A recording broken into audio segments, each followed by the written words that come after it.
और एक और बड़ी खबर इस वक्त आपको देते हैं। ममता बनर्जी ने एनसीपी प्रमुख शरद पवार से फोन पर बात की है। ममता बनर्जी ने फोन पर बात की है शरद पवार से। नवाब मलिक की गिरफ्तारी पर ममता बनर्जी ने चर्चा की है एनसीपी प्रमुख से। ममता बनर्जी की पश्चिम बंगाल की मुख्यमंत्री ममता बनर्जी की बातचीत हुई है और नवाब मलिक की गिरफ्तारी पर चर्चा हुई है। हमारे साथ वैदई लगातार बने हुए हैं, हमारे साथ राकेश लगातार बने हुए हैं। राकेश, लगातार राजनीति भी हम देख रहे हैं किस पर हो रही है।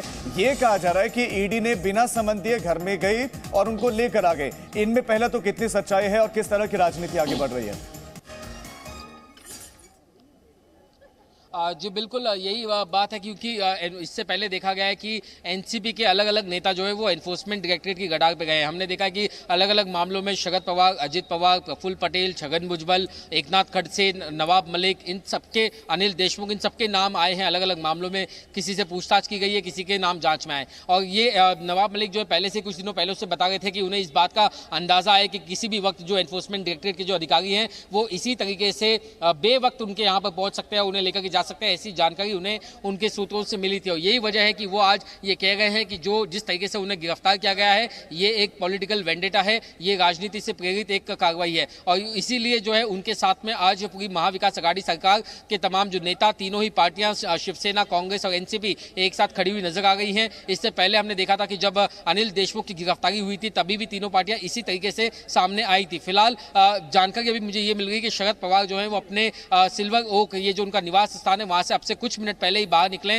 वे वर्षा बंगले की तरफ रुख कर गए हैं, जो कि सीएम उद्धव ठाकरे का निवास स्थान है, जहां पर अब से कुछ समय बाद एक अहम मीटिंग जो है वो तकरीबन 7:30 से 7:45 बजे के आसपास ये मीटिंग की शुरुआत हो सकती है। इस मीटिंग में नवाब मलिक, इनके इस्तीफे को लेकर के और साथ ही साथ इस पोर्टफोलियो पर दूसरे किस नेता को जो दिया जाए, ये चार्ज बैठक से जुड़ा अपडेट आप दे रहे हैं। ठीक है, आप नजर बना रखे, मैं आपके पास लौट रहा हूं। नवाब मलिक की गिरफ्तारी पर सियासत शुरू हो गई है। एनसीपी और कांग्रेस समेत तमाम विपक्षी पार्टियां जहां बीजेपी पर हमलावर है तो दूसरी तरफ बीजेपी का कहना है कि घोटालेबाजों को जेल जाना होगा। अनिल देशमुख के बाद अब नवाब मलिक जेल में रवाना। अनिल पटेल को अब इंतजार करना है। उद्धव ठाकरे जी के जो घोटालेबाज नेता मंत्री है उन सबको घोटाले का हिसाब देना पड़ेगा। कितनी भी दादागिरी, माफियागिरी, पुलिस का दुरुपयोग फिर संजय राउत या उद्धव ठाकरे करेंगे, किरीट सोमैया और भारतीय जनता पार्टी महाराष्ट्र को घोटाले मुक्त करके रहेगी। देखिए, भारतीय जनता पार्टी जिस समय घबराती है इस तरह की एजेंसियों को सामने ला करके लोगों को अपमानित करती है, झूठे मुकदमे लगा करके जेल भेजती है। हमने कई बार देखा है, यहाँ पर भारतीय जनता पार्टी की सरकार ने बताया था कि उनको खतरा है, टेररिस्ट अटैक हो सकता है विधानसभा में। कोई पुड़िया निकली थी और बाद में वो पुड़िया निकली बुरादा, लकड़ी का घिसा हुआ पाउडर। तो ये भारतीय जनता पार्टी के लोग कुछ भी कर सकते हैं, किसी को भी अपमानित कर सकते हैं। मतलब कुछ देशों में क्रिकेट में 2 एम्पायर भी खेलते हैं, तो 11 और 2 13। तो उसी प्रकार से भाजपा जहाँ जहाँ चुनाव लड़ती है उसमें फिर उसके साथ साथ ईडी, आईटी, डीआरआई, सीबीआई, ये लोग भी खेलते हैं, उसके साथ चुनाव लड़ते हैं। ये उनके पार्टनर हैं। तो विपक्ष क्या कह रहा है और सत्ता पक्ष क्या कह रहा है, बीजेपी क्या कह रही है और जो है दूसरी पार्टी क्या कह रही है, वो हमने आपको सुनाया। लेकिन इस बीच में प्रदर्शन भी हो रहा है। एनसीपी प्रदर्शन कर रहे हैं, पुणे में एनसीपी का ये प्रदर्शन देखने को मिला है। तो दूसरी तरफ जो दाऊद कनेक्शन है और मलिक पर शिकंजा कसा है, बहुत सारे सवाल उठ रहे हैं कि टाटा के दोषियों की जमीन आपने खरीदी, क्यों, कैसे खरीदी 2005 में मालेगांव में। मलिक का विरोध हो रहा है क्योंकि मलिक पर बेहद गंभीर इल्जाम है। और इस वक्त आपको बता दें कि अगर हम पीएमएलए कोर्ट की बात करें तो पीएमएलए कोर्ट में इस वक्त सुनवाई चल रही है और अब जो बचाव पक्ष है उनकी दलीलें रखी जा रही हैं। तो दूसरी तरफ ईडी दफ्तर के बाहर भी बहुत ज्यादा हलचल है। वैदई हमारे साथ वहां से लगातार बनी हुई। वैदई, ईडी पर भी सवाल उठ रहे हैं। ईडी के लिए कहा जा रहा है कि दुरुपयोग ईडी का किया जा रहा है। ईडी ने क्या समन दिया था, नहीं दिया था, बिना समन के बुला लिया गया और अभी वहां पर क्या क्या होगा, आगे जो प्रोसेस होगा वो किस तरह से आगे बढ़ेगा?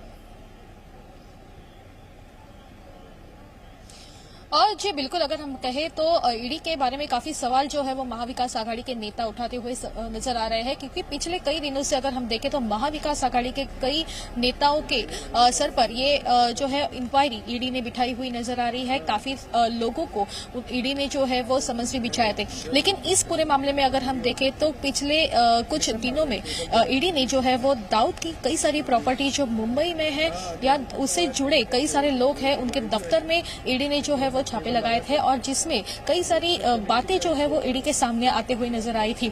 और अगर हम इस पूरे मामले में अगर देखें तो 2005 का ये जमीन मामला है, लेकिन 2005 के बाद ये जो जमीन खरीदी की थी वो डी कंपनी से जुड़े लोगों से खरीदी की थी, ऐसा आरोप जो है वो ईडी ने खुद लगाया है। और जिसलिए नवाब मलिक इनको इंक्वायरी के लिए जो है वो बुलाया गया था।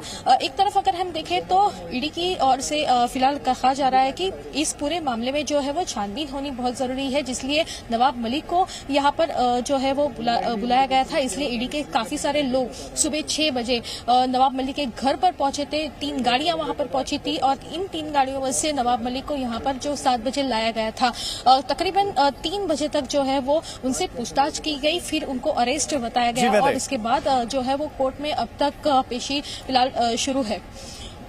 बिल्कुल, उस पर हमारी निगाहें। ठीक है वैद्य, आप बने रहे हमारे साथ, राकेश आप बने रहे। इस वक्त अदालत में सुनवाई चल रही, बचाव पक्ष अपनी दलीलें रख रहा है, लेकिन नवाब मलिक ने क्या क्या कहा वो आपको बताते हैं। नवाब मलिक ने क्या पीएमएलए कोर्ट में अपनी बात रखी?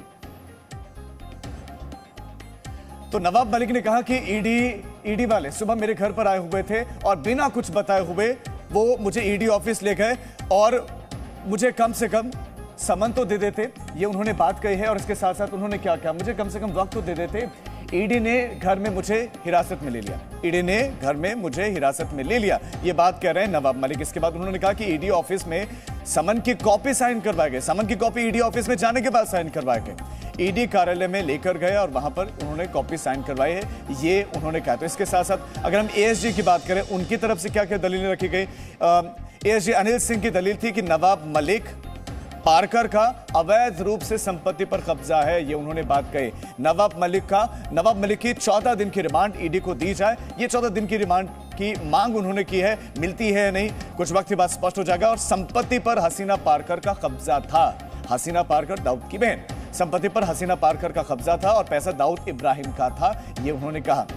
और हसीना पारकर का सहयोगी था सलीम पटेल, जिनसे ये जमीन खरीदी गई है। तो ये कुल मिलाकर जो है कोर्ट के सामने ये सारी बातें रखी गई हैं। और इस वक्त बचाव पक्ष अपनी दलीलें रख रहा है और एक शब्द को लेकर आपत्ति है, वो ये है टेरर फंडिंग शब्द का वहां जिक्र किया गया है। और इस वक्त सुनवाई चल रही है, नजर हमारी लगातार बने हुए। एक बहुत छोटे से ब्रेक का वक्त हो चला है, फौरन लौट रहे हैं, आप देखते रहिए जी news. Presenting B News app available on Google Play and App Store. Download it now.